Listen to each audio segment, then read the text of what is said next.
What's going on, everyone? Thanks for tuning in to another episode of Tech Tips here with Griffin Armament. Today we're going to be going over the Griffin Heads-Up Sight, also known as the GHS. So as you can see here, this box is what it will come in, and we will be having our inspection sticker here. Let's jump right into the unboxing.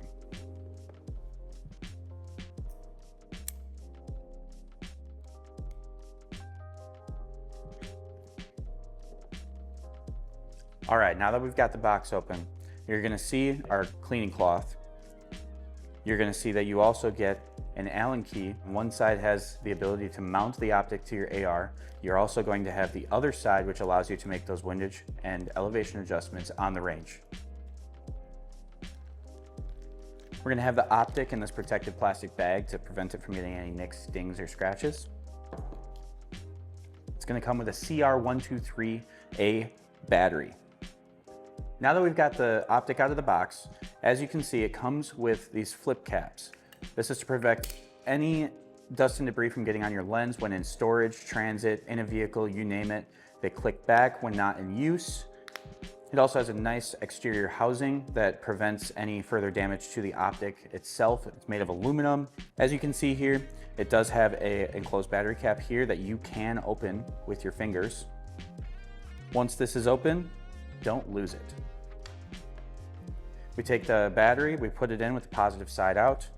You put the battery cap back on, and you're gonna do a total of 10 inch-pounds on this guy. You're not gonna wanna crank it down too crazy. You don't wanna risk damaging those threads.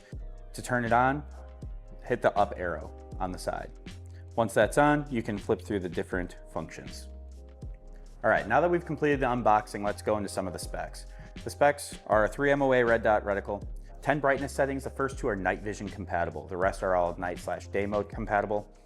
Co-witness pick mount. It does have 1 MOA adjustments at 100.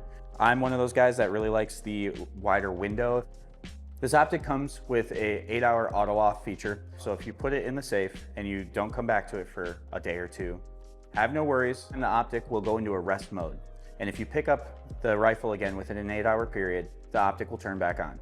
I'm gonna shoot 3 rounds, break a cheek weld, shoot 3 rounds, just center hold, and then we're gonna go top, bottom, left, right, and then to the corners, and I'll talk you through that.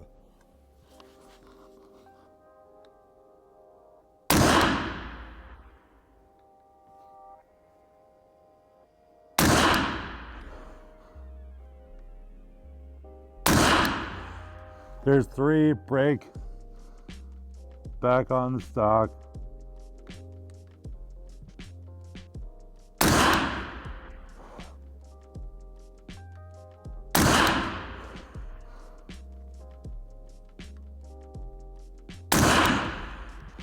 So now I'm going to shoot top edge.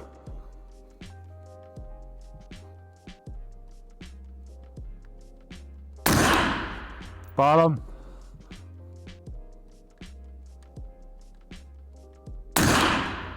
Left.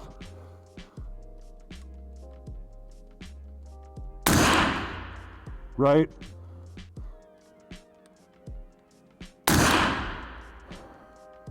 Top right. Bottom right.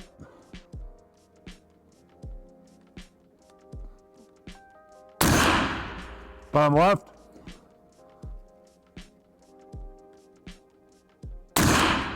Top left.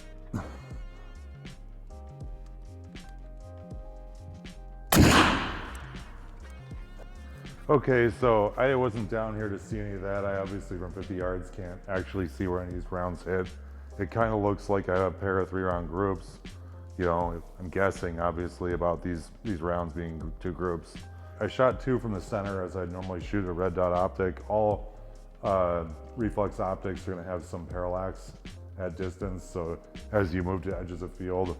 And the rest of the test, I'm really forcing positions that are really unnatural to shoot. So dots really high, dots really low, dots really right, dots really left. And dots are in the top right, bottom left, top left. And one of these areas apparently, got away from us pretty good. The group's still 3 inches at 50. So, and this simulates basically how much aiming error you're gonna have if you're shooting really, really fast with a dot in a place where it really shouldn't be, and it's unnatural to put it. And I think overall, that's not bad. I think a lot of these are probably in 2.5 inches at 50, which is 5 inches at 100. Obviously you can see it. These would keep the rounds inside probably a human head at 100, except for maybe this guy, which might graze a hairline or something like that.